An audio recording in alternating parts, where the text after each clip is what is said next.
Hello, you wonderful people, and welcome to another episode of Super-Fanta-Fi. This being a show where I talk about TV shows of the supernatural, fantasy, and/or science fictional genre. For today's episode, I'm going to talk about the latest episode of SurrealEstate. A lot of really interesting things went down in this episode, so let's break it down. Susan's actually at her friend Priya's, obviously it's like she's getting married, and it seems like Susan has a deep tie with this family. Like, she actually, this is like a friend of hers from like back when she was young. Turns out this family is some of the few people who knows about her circumstances too, which is, I think, is kind of interesting.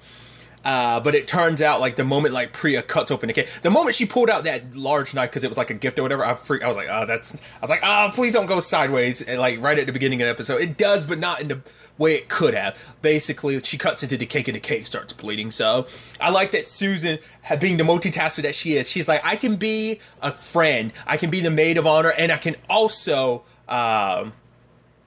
be the real estate agent trying to like sell their house, because Priya's mom is kind of like, she kind of wants to sell the place. She wanted to get rid of it the moment Priya's dad died, but she held on to it because, like, once Priya gets married here, it's like, then we're selling the place, and she wants a quaint little spot. So that's kind of interesting. At the same time, Rita asks Luke for help. It's like, right, I've got 6 properties I want you to sell. It's like, wait.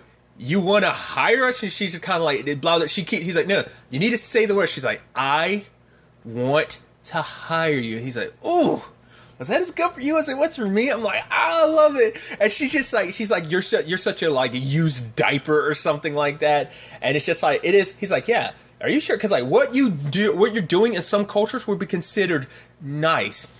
That it is so interesting. Like, she tries to spring it up as like, well, the fact of the matter is, I'm gonna make a lot of money off of this. So like, yes, if it means helping you in turn, like, whatever, who cares? Like, I'm helping myself in the process. But I'm like, is that supposed to be on some weird level? Is she actually offering them, like, is she trying to like actually help them in her own way? It's like, right, it kind of sucks because you guys are actually really good at what you're doing, and your business is kind of in the toilet a little bit right now. So I'm sure it is, like, I'm probably giving her too much credit, but it is interesting that she is going to them. Like, she could be very prideful and be like, no, I'm not helping them whatsoever, because, like, she just, like, the back and forth. But I do like that when it comes down to it, it's like, all right, let's divide and conquer, and they knocked it out the park. They took care of these 6 houses. Obviously, we get, like, little peeks into their situations. Like, Luke ended up dealing with, that lost pendant that was beneath the floorboard. August, that picture, I love it. It's kind of like, what is August seeing? And he pulls out the glasses, and that portrait turns super demonic,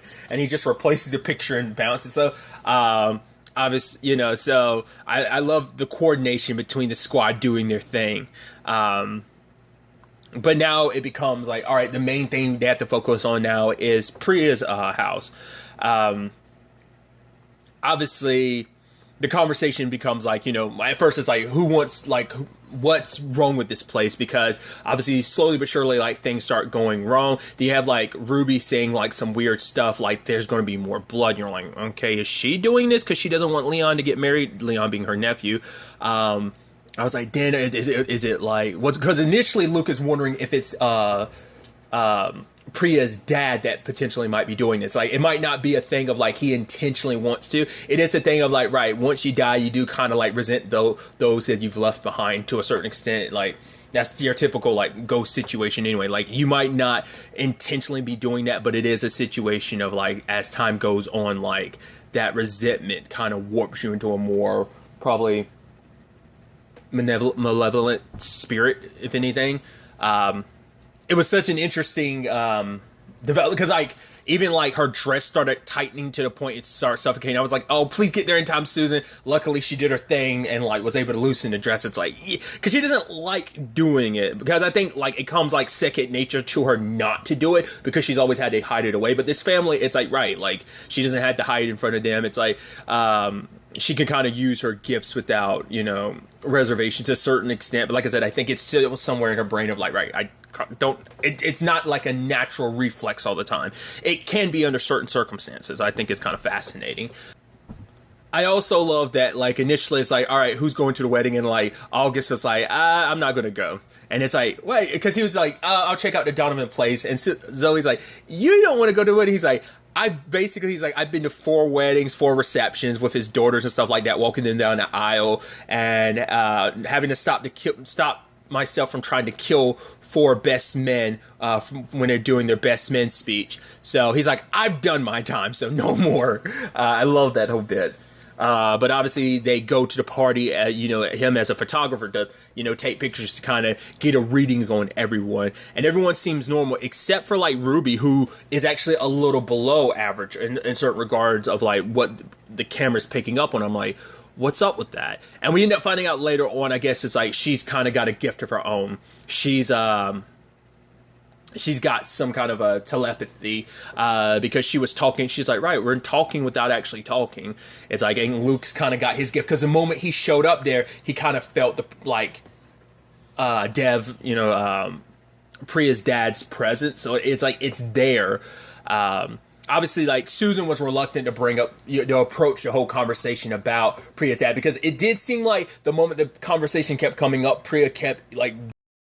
It did seem interesting that every time, like, Susan would bring the conversation up about her dad. Like, I mean, granted, the first time kind of made a little sense, but then, like, the second time, it just, like, it seemed like at first that she was, like, just trying to jettison past that conversation. I was like, what's up with that? But it's like, oh, like, maybe I guess it's just the natural thing of, like, right, I don't want to kind of think about it. Like, I want to kind of focus on the good, not, like, right, my dad being gone.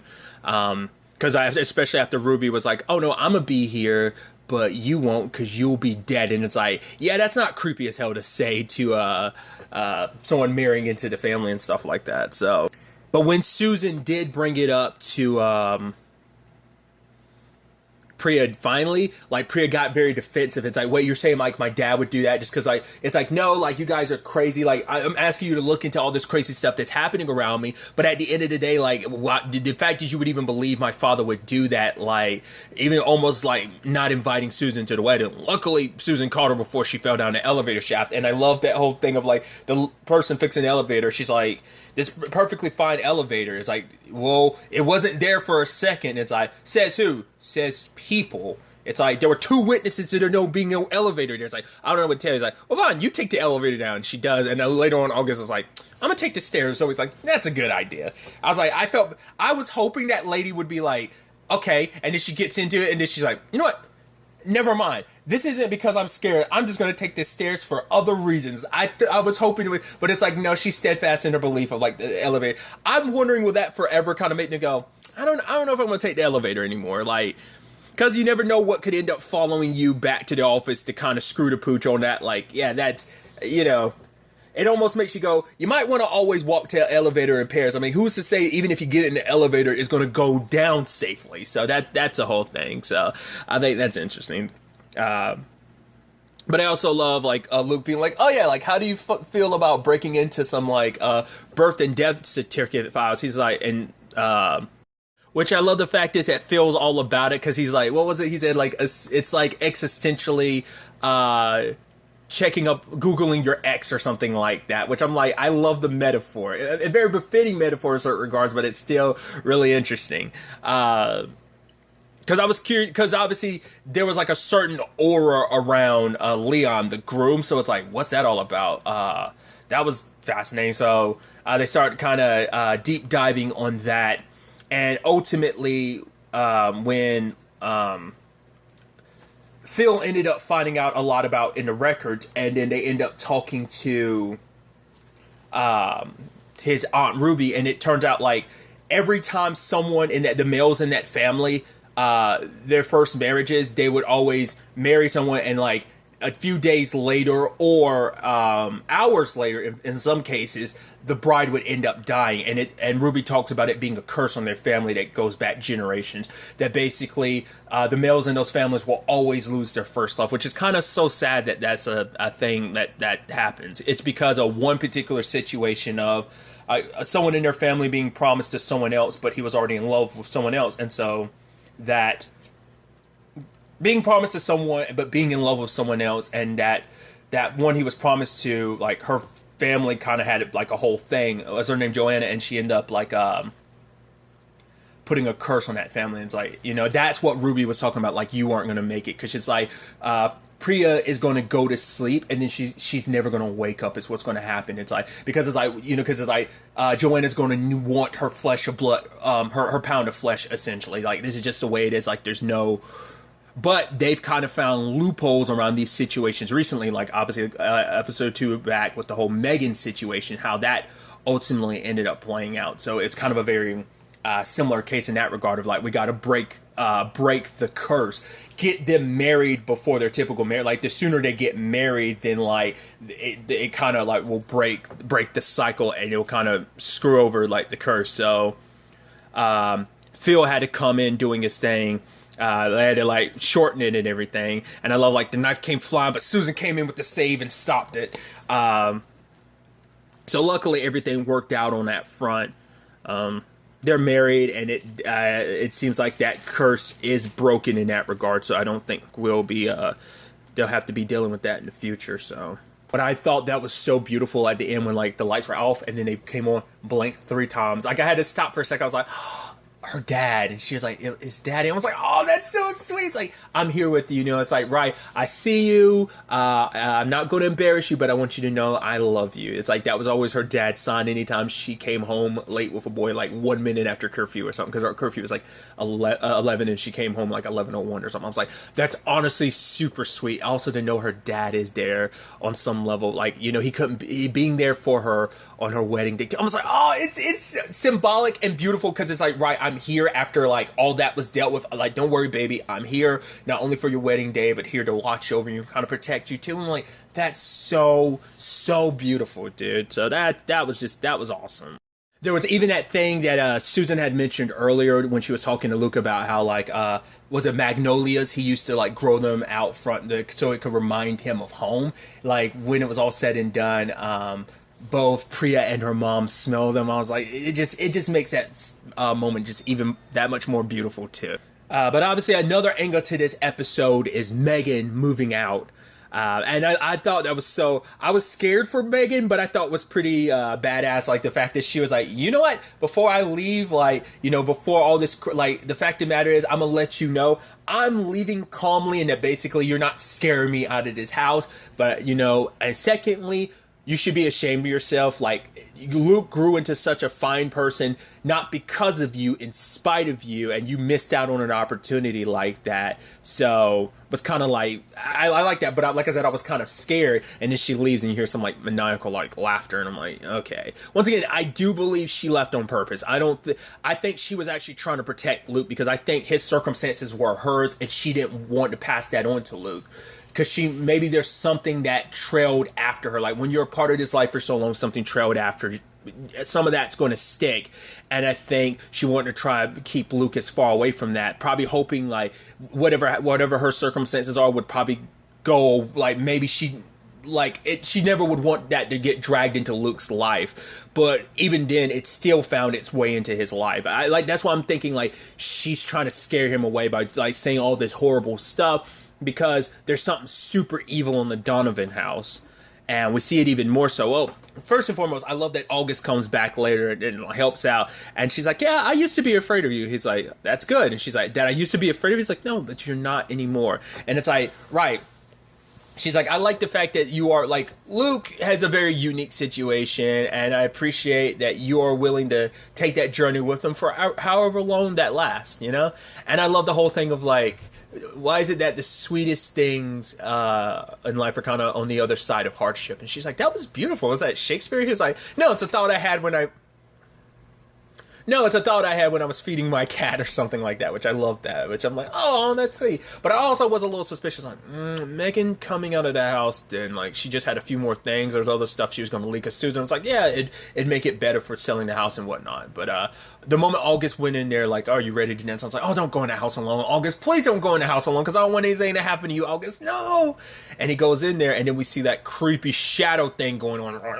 Because I didn't catch it the first time. Like, I caught it, like, just as it started moving. I didn't catch it the first time, so I had to rewind it, and you see it, like, move, like, all the way behind August, and then it comes back again. The door closes. It sounds like he potentially falls down the stairs. And I was like, oh, please don't let nothing happen to him. But then all of a sudden, like, Luke gets all these texts, like, there's a way, we were wrong, there's a way out, not a way in. Which, at first I was like, what is that all about? And I'm like, okay, I now sitting here thinking about it, I think that's supposed to be like those spirits, there's a way out, no way in a situation of like, I was wondering if that was supposed to represent like the spirits trying to find their way out of that house and escape, because most spirits and stuff like that can kind of trail after you and stuff like that, but are usually bound to a particular property. Like, I think this might be them trying to break them, or someone specific trying to break free of this property potential. I don't know. It's just that line wording was so interesting. Like, there's a way out, not a way in. Maybe it's like that portal of like, that was kind of like, yeah, like once you're out, like there's no way to kind of put them back in type of thing. Maybe that's what he was referencing. And then he says a line of Megan is gone. Either like saying like, hey, Megan's gone, like you don't have to worry about it. Everything's okay. Like, I'm here, but don't freak out and worry about Megan. Or it's supposed to be like, Megan is gone because the person I met outside wasn't Megan. She got possessed by something. Maybe that never was Megan. Maybe the real Megan's been gone the entire time, and that's something or someone else inside of her body. I don't know. I just don't know. Like, because it's so cryptic that I'm like, please don't. I've been worried the entire time that something's going to happen, that it's not going to work out with Megan because like something terrible is going to be connected to that. I hope that's not the case. I hope it is just kind of like, it's just meant to be like an innocuous, like, oh, it's just, she actually isn't in the house, so don't worry about her. It's just me. But Luke goes racing over to the house. He stands in, he can kind of sense a presence, and then he gets flung back, and like there's blood from his nose. So like, you know, luckily the others get there in time, but he's like falling unconscious. I'm like, of course, like with the next episode being the season finale, it makes sense that this episode would end on a like cliffhanger like that. Like, what's going on? What's this all about? What are August's messages about? Is he okay? How's this whole Donovan house situation going to play out? Because this is Luke's story kind of coming full circle, because he has a connection to this house.